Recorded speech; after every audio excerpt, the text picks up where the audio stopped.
Bismillahirrahmanirrahim. Assalamu alaikum second year. I hope you all are fine. Today our topic is commercial preparation of sodium by Downs cell. Commercial means anything that is prepared for market level. मतलब कि हम कोई भी काम जो market level पे करते हैं वो कमर्शियल होता है। ऐसा काम जो बाय और सेलिंग के लिए किया जाता है वो कमर्शियल होता है। मतलब कि जो चीज़ हम मार्केट के लिए बनाते हैं टू गेट बेनिफिट उसे कमर्शियल बोलते हैं। ठीक है, तो सोडियम जो है आपको पता है कि इस चैप्टर के अंदर हम अल्कली और अल्कलाइन अर्थ मेटल्स पढ़ रहे हैं। तो सोडियम जो है वो अल्कली मेटल है और ये जो अल्कली मेटल सोडियम है ये मार्केट के अंदर बहुत इंपॉर्टेंट है, बहुत सारी चीज़ों के अंदर यूज़ होती है। तो इसको कमर्शियली कैसे प्रिपेयर किया जाता है, एक सेल के ज़रिए प्रिपेयर किया जाता है जिसको हम बोलते हैं डाउन्स सेल। तो आज हम डिटेल के अंदर इसको पढ़ेंगे कि इसको कैसे डाउन सेल के ज़रिए सोडियम को प्रिपेयर किया जाता है ऑन कमर्शियल लेवल। ठीक है, तो सबसे पहले तो आपको पता होना चाहिए कि सोडियम को प्रिपेयर हम करते किस चीज़ से हैं। सोडियम को हम लोग सोडियम क्लोराइड से प्रिपेयर करते हैं और फ्यूज्ड सोडियम क्लोराइड से प्रिपेयर करते हैं। फ्यूज सोडियम क्लोराइड की इलेक्ट्रोलिसिस करवाई जाती है। ठीक है, आप लोगों ने 9th क्लास में इलेक्ट्रोलिसिस वाले चैप्टर में पढ़ा था कि इलेक्ट्रोलिसिस क्या होती है, इलेक्ट्रोलाइट क्या होता है, इलेक्ट्रोड्स क्या होते हैं। तो उस सब का आपको आइडिया, तो ये उससे ही रिलेटेड है। सोडियम क्लोराइड की इलेक्ट्रोलिसिस से सोडियम को प्रिपेयर किया जाता है। ठीक है, अब सोडियम क्लोराइड का जो मेल्टिंग पॉइंट है वो होता है 801 डिग्री सेंटीग्रेड और 801 डिग्री सेंटीग्रेड बहुत हाई टेम्परेचर है कि इसको अटेन करना बहुत मुश्किल है। तो इस चीज़ का हल क्या किया जाता है कि इसके अंदर ना एक कैल्शियम क्लोराइड थोड़ा सा डाल दिया जाता है ताकि इसका मेल्टिंग पॉइंट जो है वो कम हो जाए।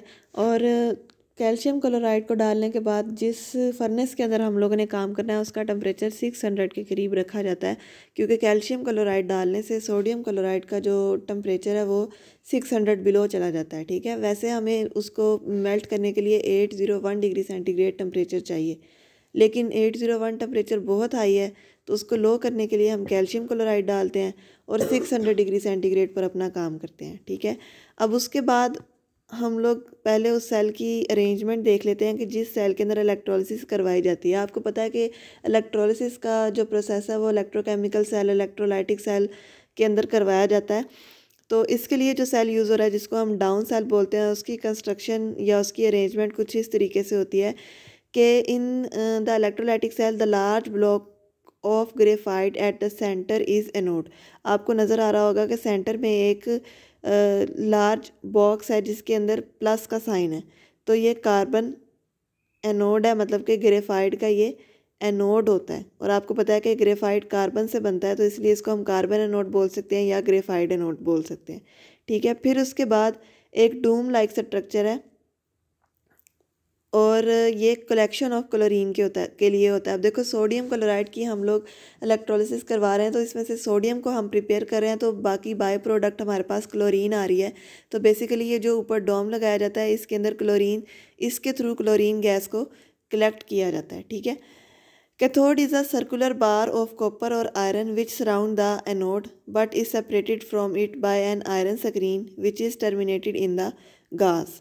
ठीक है, अब दरमियान में एनोड है और साइड्स पे उसके कैथोड होता है और वो सर्कुलर फॉर्म में होता है। अब यहाँ पर जो आपको डायग्राम शो की हुई है उसमें प्रॉपर सर्कल नहीं दिखाया गया, हम यूँ कह सकते हैं कि सर्कल को दरमियान से कट करके दिखाया हुआ है। तो बेसिकली वो इस तरह होता है कि जिस तरह दरमियान में एनोड है और उसके साइड पर हम कोई सर्कल चीज़ रख दें।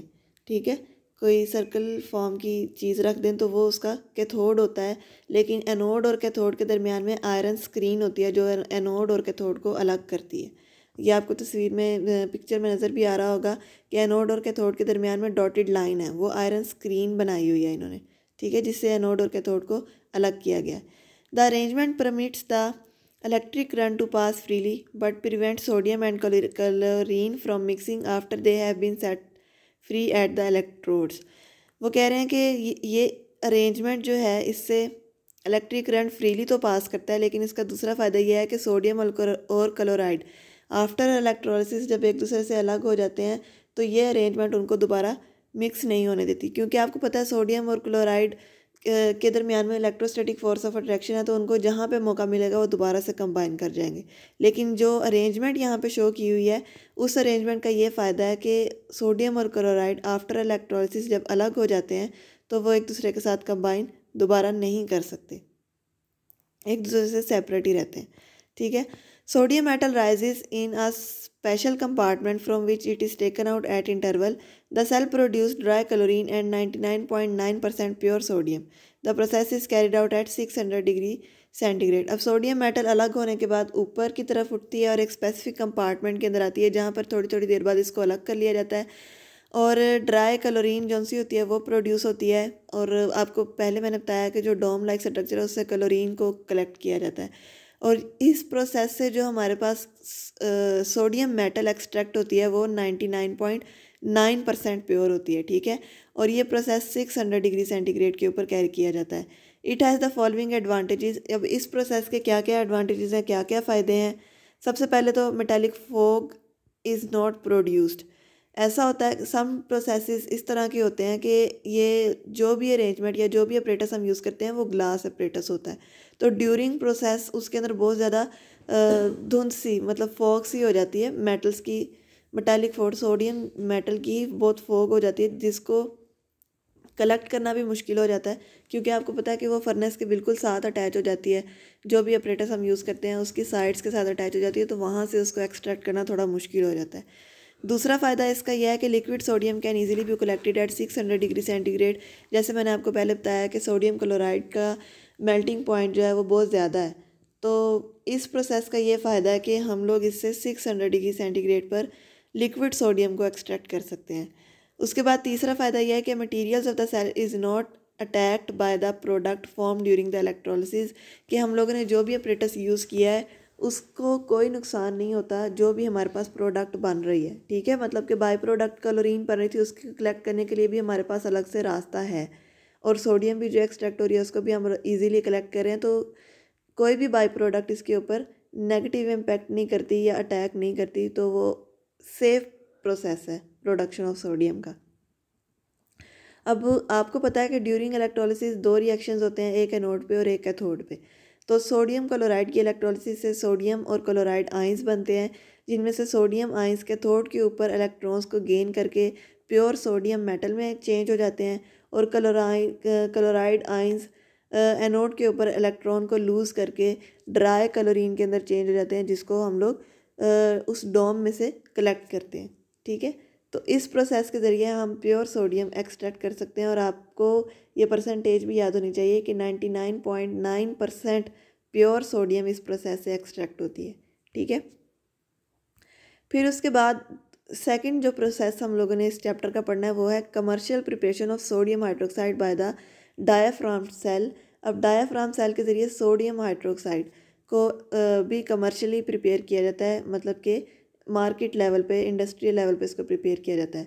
Sodium hydroxide basically industrial scale पर लार्ज स्केल पर कॉमन साल्ट की डायाफ्राम सेल से इलेक्ट्रोलिसिस के ज़रिए होता है। ठीक है। मतलब कि हम लोग कॉमन साल्ट सोडियम क्लोराइड की इलेक्ट्रोलिसिस करवाते हैं डायाफ्राम सेल के अंदर। अब इसको डायाफ्राम सेल क्यों कह रहे हैं, जब हम इसकी अरेंजमेंट डिस्कस करते हैं इसके बाद तो आपको पता चलेगा। बेसिकली यहाँ पर समझने वाली बात यह है कि सोडियम क्लोराइड की या कॉमन साल्ट की एक्वस सोल्यूशन की, मतलब कि जो कॉमन साल्ट हम यूज़ करते हैं उसके एक्वस सोल्यूशन की इलेक्ट्रोलिसिस करवाई जाती है डायाफ्राम सेल से, और उससे हम लोग क्या एक्सट्रैक्ट करते हैं, सोडियम हाइड्रोक्साइड प्रोड्यूस करते हैं। अब अगर हम इसके अरेंजमेंट को देखें तो ये आपके सामने डायग्राम है। अब इसकी 1 बाय 1 मैं आपको एक्सप्लेनेशन देती हूँ।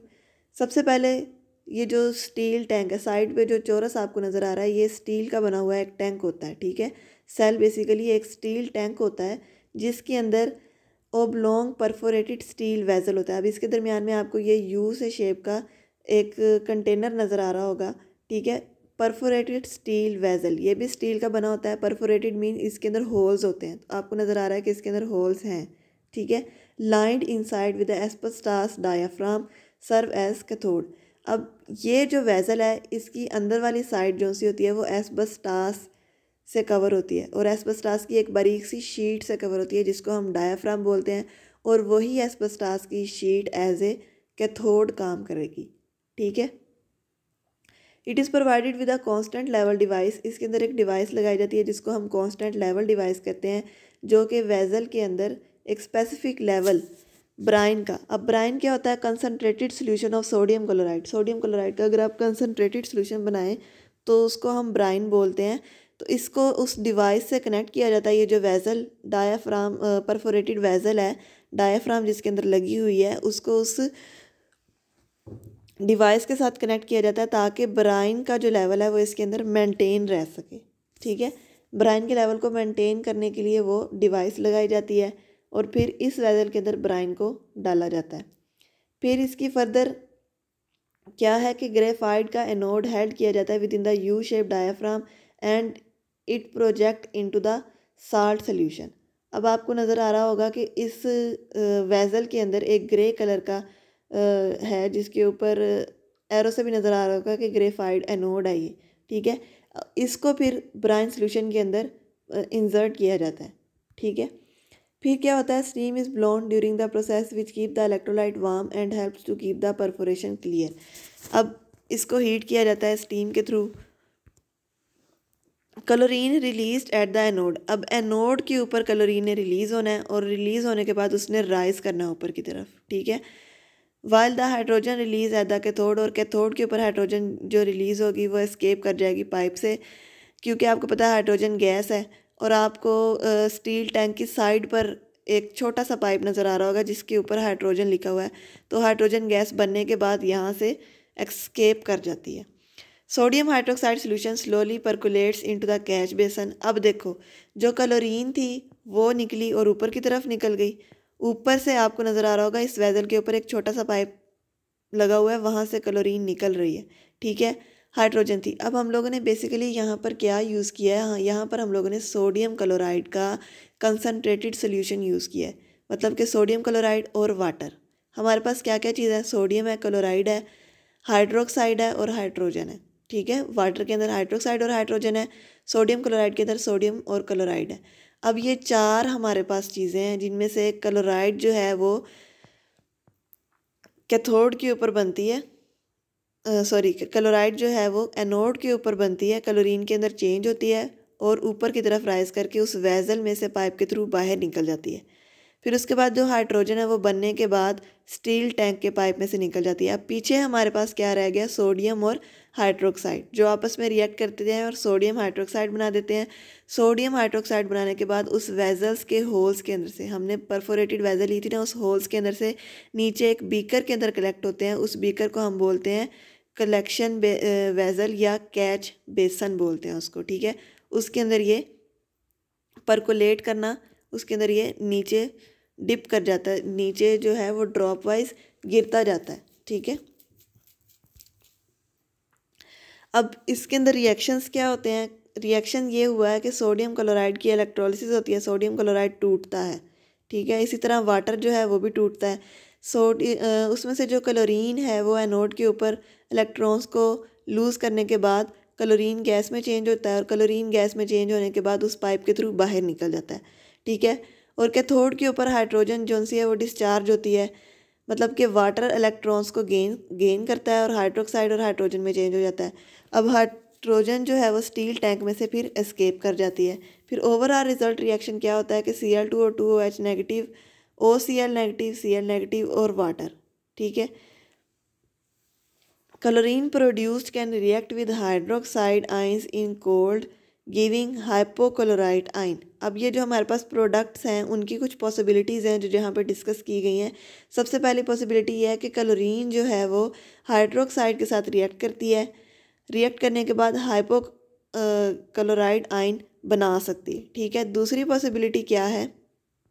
हाइड्रोक्साइड आइन में भी अट्रैक्टेड टुवार्ड द एनोड। अब वो जो हाइड्रोक्साइड आइन बने हैं वो एनोड की तरफ अट्रैक्ट होते हैं, where they can be discharge releasing the oxygen gas. अब उन हाइड्रोक्साइड आइंस के पास ऑक्सीजन मौजूद है, वो उस ऑक्सीजन को रिलीज़ करते हैं और हाइड्रोजन जो है वहाँ से एस्केप आउट हो जाती है। दिस ऑक्सीजन गैस में contaminate the chlorine and renders it impure. अब उससे क्या होगा कि उससे क्लोरीन जो है वो इम्प्योर हो जाएगी।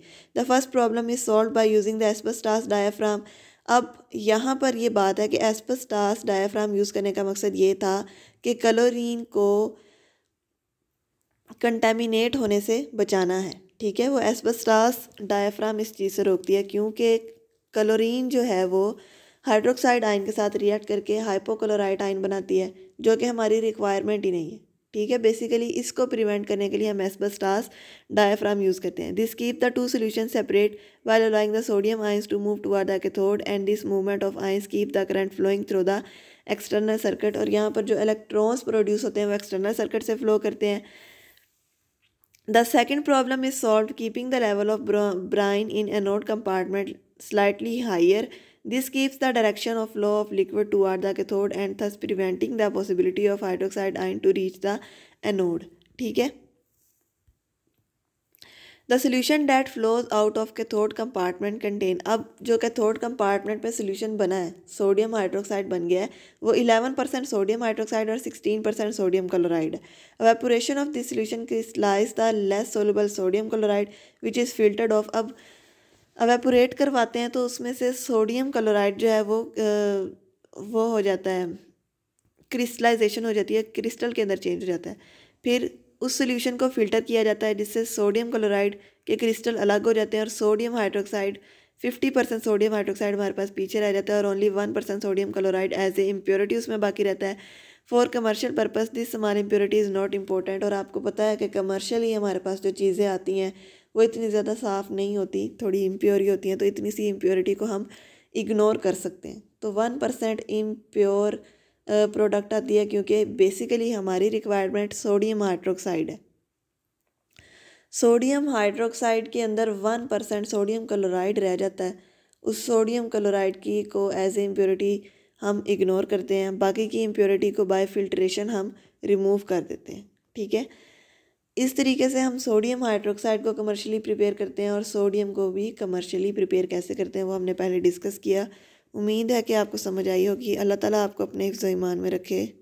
अल्लाह हाफिज़।